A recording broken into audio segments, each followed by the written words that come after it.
Thank you very much. Look, without mincing words, let us be very honest. Nigeria is in dire straits. Nigerians are in a battle for survival. And if nothing else tells you the clear picture of what Nigerians are going through, few days ago, the presidential spokesperson or aide, Mr. Bayo Ononuga, put out a statement that the president is on his way to France for a 2-week working visit. And while in France, what the president is trying to do is to get an appraisal of his government and to retreat and reflect on his own reforms.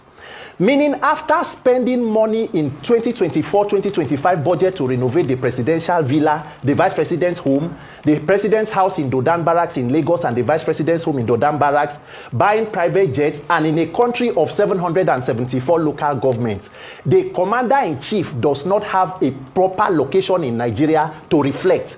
But the president jets out to reflect about his policies from a foreign country. The president wants to reflect about his policies and has yet to make a statement on the 30-day rant challenge of Nigerian youths calling for help, where the cost of living is killing the living. Tomorrow it is Uromi killing. Next tomorrow it is Benue, it is Ondo, it is Plateau. What exactly is going on in Nigeria is an outright lack of accountability. And that is why for this 30 days ranting challenge, it will not just end with ranting, it must be backed up with action. Nigerian youths need a system, an electoral system that can guarantee free, fair, credible, and peaceful elections so that you can be able to elect proper leaders. And that is what my own call to the president is. Thank God his aide said he is a Democrat. The hallmark of every democracy are free and fair elections. The president has to commit to that process in 2027, where people will not be beaten out of polling units like it happened in Lagos in 2023, so that Nigerian youths can begin to live and not just exist or struggle to survive. What exactly is there as an incentive to be Nigerian today? The institutions are almost stacked against you. Law enforcement is almost against you. The judicial system is not where you can go. The market is not what you can even afford. There is just sheer hopelessness across board. And that is what you are seeing us do in these 30 days. And if anybody as a leader is listening, then they should be taking practical steps to resolving these issues, most importantly, guaranteeing a free, fair, and peaceful process in 2027. One of the most difficult jobs in Nigeria or in the world today is speaking for or trying to defend the APC federal government. It is a very, very difficult thing to do because you know why? There is nothing there to defend. So you remember that the APC campaigned for 16 years of PDP misrule. In fact, this president was part of a protest called Occupy Nigeria when the then President Jonathan was trying to remove fuel subsidy, which he eventually have removed today, and yet the devil is in the detail in terms of implementation of sanitizing the oil sector and NNPC. So, and then by 2027, President Tinubu's administration will be 12 years, or APC will be 12 years put together. Imagine living in a government of renewed hope and experiencing the kind of unfortunate hopelessness that Nigeria is experiencing. So it is difficult for you to explain what the federal government, the APC-led government is doing, but I can give you some. A government that knows that more than 100 million persons were living in multi-dimensional poverty by the end of Buhari's administration came into power, and the first priorities were deciding to renovate a vice presidential home for 20-something billion, purchase of new private presidential jets, a presidential yacht, renovating the villa, money for purchase of SUVs for the office of the First Lady, which is not even a legally recognized, constitutionally recognized office.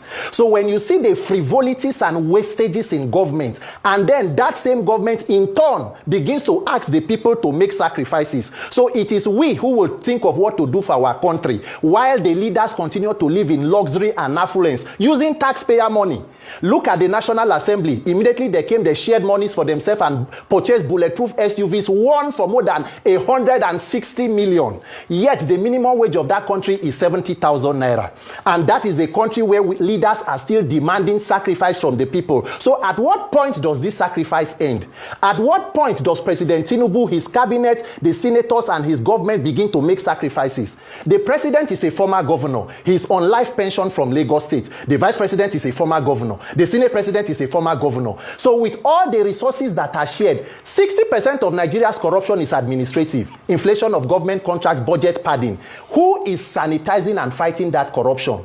But you cannot say anything because the government does not even feel beholden to the people. And that is why no matter how much Nigerians continue to cry, it falls on deaf ear. Why? Because they know that the electoral system can still be manipulated to rig people back into power, using also the Nigerian judiciary.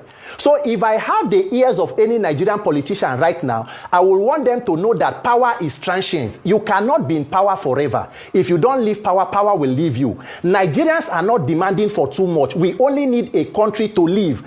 As a Nigerian youth, demanding for a better country, I'm not a criminal. There are known criminals that are not being attended to. But once you voice out against the government, they come after you. So Nigerians must decide whether we want to live as slaves in this country or we want to live as freeborns. And that is why I'm telling you that this 30-day challenge must not end with just the 30-day rant. There must be maximum civil pressure on the authorities. Number one, we must reform our electoral process. That is the backbone of corrupt politicians. They know that they can meander their way into the public office without consequences and accountability.